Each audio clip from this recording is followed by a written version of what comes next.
Hello, Radhe Radhe. आप सब कैसे हैं? मैं आशा करती हूँ आप सब लोग बहुत अच्छे होंगे। घर और किचन के कुछ ऐसे काम होते हैं जो बहुत मुश्किल से हो पाते हैं, तो बस ऐसे ही कुछ खास टिप्स लेकर के आई हूँ जिससे आप अपने कठिन कामों को बहुत ही आसान तरीके से कर पाए। तो चलिए वीडियो को शुरू करते हैं।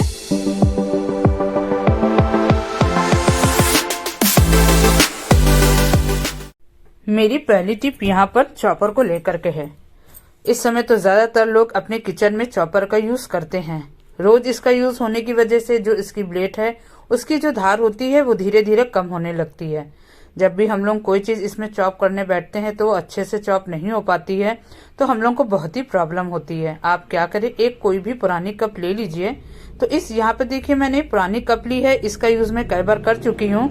जैसे हम लोग को अपने चाकू पे धार करना है या किसी ग्रेटर में, तो आप लोग चॉपर की आप इस तरह से ब्लेड निकालिए और बहुत ही धीरे धीरे आराम से आप इसको अच्छे से ब्लेड को धार कर सकते हैं। ये बहुत ही यूनिक और यूजफुल आइडिया है।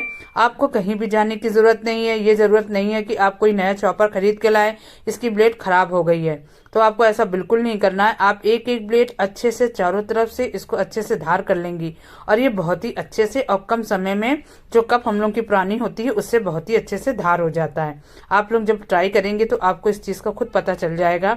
तो हम लोग को क्या जरूरत है कि नया चॉपर खरीद के लाए, उसमें पैसा खर्चा करें। बस इस तरह घर में ही पुरानी चीजें जो हम लोग के हैं उसी से हम लोग बहुत ही अच्छे से अपने चॉपर की ब्लेड को धार कर लेंगे। इसमें ज्यादा टाइम भी नहीं लगता है कि हम लोग को बहुत मेहनत करनी पड़ेगी। बस आप लोग फटाफट अपनी चॉपर की जो ब्लेड है उसको अच्छे से धार कर लीजिए, जिससे हम लोग को रोज की परेशानी का सामना ना करना पड़े। तो आप इस टिप को जरूर यूज करके देखिएगा। अगली टिप मेरी यहाँ पर इस तरह के जो डब्बे होते हैं जिसमें हम लोग अपना कूड़ा वगैरह रखते हैं, जो भी सब्जियां काटते हैं उनका कूड़ा, तो हम लोग क्या करते हैं जब इसमें पॉलीथीन अंदर रखना होता है तो हम लोग क्या करते हैं इस तरह से पॉलीथीन को लगा देते हैं। लेकिन ये गलत तरीका है। आपको बहुत ही ईजी और अच्छा तरीका बताती हूँ जिससे फटाफट हम लोग इस बॉक्स में अच्छे से पॉलीथीन लगा सकते हैं। आपको क्या करना है, इस तरह से उल्टी करके पॉलीथीन रखना है, बस ऊपर से हम लोग को नीचे की तरफ कर देना है उसी बॉक्स में। तो ये देखिए बहुत ही आराम से हम लोग ने पॉलीथीन जो हम लोग का डब्बा है, ये बॉक्स है, उसमें अच्छे से सेट हो गई है। आप अपने कुछ भी इसमें फालतू चीजें या कूड़ा वगैरह कुछ भी डालेंगी तो बहुत ही आराम से इसमें रहेगा। जो हम लोगों का डब्बा है वो भी बिल्कुल खराब नहीं होगा। तो आप इस टिप की ट्राई करके जरूर देखिएगा, ये बहुत ही यूजफुल आइडिया है। मेरी अगली टिप यहाँ पर गाजर को लेकर के है। हम लोग क्या करते हैं, गाजर का यूज करते हैं जब उसका हलवा बनाना होता है या अचार वगैरह, तो क्या करते हैं हम लोग चाकू का यूज करते हैं, इस तरह से इसके छिलके निकालने लगते हैं। लेकिन देखिए ये जो गाजर होता है इसमें बहुत ही न्यूट्रिशन होता है। हम लोग क्या करते हैं, अगर छिलके इस तरह से निकाल देंगे छिलके कभी ग्रेटर से या इस तरह से चाकू से, तो हम लोग के शरीर में जो प्रोटीन चीजें हैं, जो न्यूट्रिशन है, वो अच्छे से नहीं पहुंच पाएगा। तो हम लोग ऐसा क्या करें जिससे गाजर हम लोग के कम समय में साफ हो जाए और बहुत जल्दी। तो यहाँ पे क्या करना है, आपको ना ही चाकू का यूज करना है ना ही किसी ग्रेटर का जो हम लोग अच्छे से इसको छील सकें। आप क्या करें, घर में जो हम लोग के स्टील का स्क्रबर होता है उसका यूज हम लोग इसमें कर सकते हैं। तो आप क्या करिए, एक नया स्टील स्क्रबर अपने पास रखिए। जैसे आपको गाजर को के छिलके निकालने हैं तो आप कुछ मत करिए, बस हल्का हल्का रगड़िए तो बिल्कुल हल्की सी परत जो गाजर की होती है वो निकल जाएगी। और इसमें देखिए ज्यादा टाइम भी नहीं लगता है। आप चाहे 1 या 2 किलो गाजर लेके बैठिए और ये मिनटों में जो हम लोग की गाजर है वो बहुत ही अच्छे से साफ भी हो जाती है। जो टाइम हम लोग को छिलके उतारने में लगते थे कहीं चाकू से या जिससे हम लोग आलू छीलते हैं बहुत टाइम लगता था, लेकिन आप लोग जब स्टील के स्क्रबर से इस तरह से गाजर को हल्का हल्का रफ करेंगे तो देखिएगा गाजर बहुत ही अच्छे से और बहुत जल्दी साफ हो जाएगा और आपको पता भी नहीं चलेगा कि मिनटों का काम हम लोग का बहुत ही जल्दी खत्म हो गया है। तो आप ट्राई जरूर करिएगा। यहाँ पर देखिए मैं गाजर को धुल के ले आई हूँ, ये बहुत ही अच्छे से साफ हो गई है और बहुत ही कम समय में। तो ट्राई करके जरूर देखिएगा। अगली टिप मेरी यहाँ पर चश्मे को लेकर के है।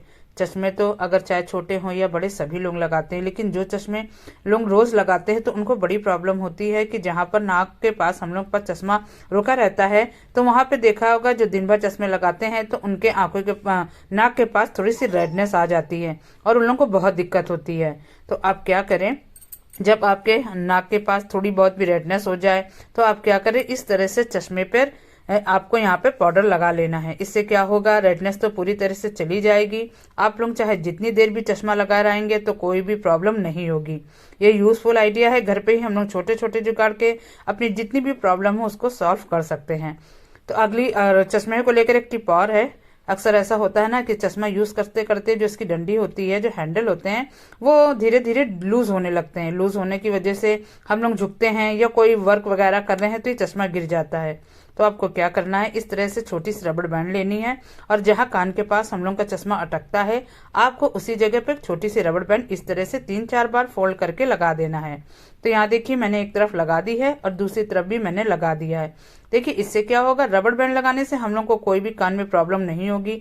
जो चश्मा हम लोग का बार बार गिरता है, चाहे वो बच्चे हों चाहे वो बूढ़े हों, हम लोग कोई काम कर रहे हों या बच्चे पढ़ रहे हों, तो जिसकी वजह से हम लोग झुक के कोई काम करते हैं, तो जो चश्मा हम लोग का बार बार गिरता है और उसका शीशा टूट जाए तो हम लोग का पैसा भी खर्च होता है। इस ट्रिक का यूज करके आप बहुत सारा पैसा भी बचा सकती है और छोटी छोटी प्रॉब्लम को हम लोग अपने छोटे छोटे जुगाड़ से बहुत ही आसान तरीके से कर पाएंगे। तो ये बहुत ही अच्छी टिप है, आप इसको ट्राई जरूर करिएगा, ये बहुत ही यूजफुल आइडिया है। अगली टिप मेरी यहाँ पर आटे को लेकर के है। देखिए हम लोग रोटी जब बनाते हैं तो आटा गूंथते हैं, उससे पहले आटे को हम लोग छानते हैं। सभी गृहिणियां जब घर में आटा लाती हैं तो उसको छानती जरूर है। तो हम लोगों को क्या दिक्कत होती है, अगर हम लोग इस तरह से आटा छानते हैं तो बहुत टाइम लगता है और मेहनत भी बहुत ज्यादा होती है। तो आपके लिए ऐसी यूजफुल ट्रिक्स लेकर के आई हूँ। आपको क्या करना है, आपको घर में जो हम लोग कांच की चूड़ियां पहनते हैं, तो बस आपको इस तरह से जब भी आप आटा छाने तो आपको चूड़ियां बस डालनी है। फिर देखिए फटाफट जो हम लोग का आटा है वो छन जाता है। बगैर आटा छाने तो हम लोग रोटियां नहीं बनाते हैं या आटा को गूंथते हैं। तो आप लोग जब भी आटे को ज्यादा क्वांटिटी में छाने या आपको तुरंत आटा छानना हो तो आप अपने जो डब्बा जिसमें आटा रखती हैं उसमें चूड़ियों को जरूर रखें, ताकि फटाफट आपका जो आटा है छन जाए और ज्यादा टाइम भी ना लगे। यहाँ पे देखिए आपको फिर से छान के दिखाती हूँ। तो यहाँ पर पहले से चूड़ियां पड़ी थी, मैंने जैसे ही आटा डाला फटाफट जो हम लोग का आटा है छन गया। इससे देखिए हम लोग के समय की बचत भी हुई और ज्यादा मेहनत भी नहीं लगनी पड़ी। तो आगे से आप जब भी ज्यादा क्वांटिटी में आटा छाने तो इस ट्रिक का यूज जरूर करें। इससे हम लोग की लागत भी कम लगेगी, कम समय में बहुत ढेर सारे काम भी हो जाएंगे। ये बहुत ही यूजफुल आइडिया है, आप लोग जब ट्राई करेंगे तो आपका मन खुश हो जाएगा। यहाँ पर देखिए मैंने पूरी तरह से अच्छे से आटा छान लिया है, कोई भी गोड़ा वगैरह नहीं है, लेकिन आटा तो हम लोग छानते ही हैं। तो इस ट्रिक का यूज जरूर करिएगा। यहीं पे मैं अपनी वीडियो का एंड भी करती हूँ। आपको मेरी कोई भी टिप पसंद आ रही है तो प्लीज लाइक शेयर जरूर कर दीजिएगा और कमेंट करके जरूर बताइएगा मेरी कौन सी टिप आपको पसंद आई। आप मेरा वीडियो पहली बार देख रहे हैं तो प्लीज इसे सब्सक्राइब जरूर कर दीजिएगा। Okay bye.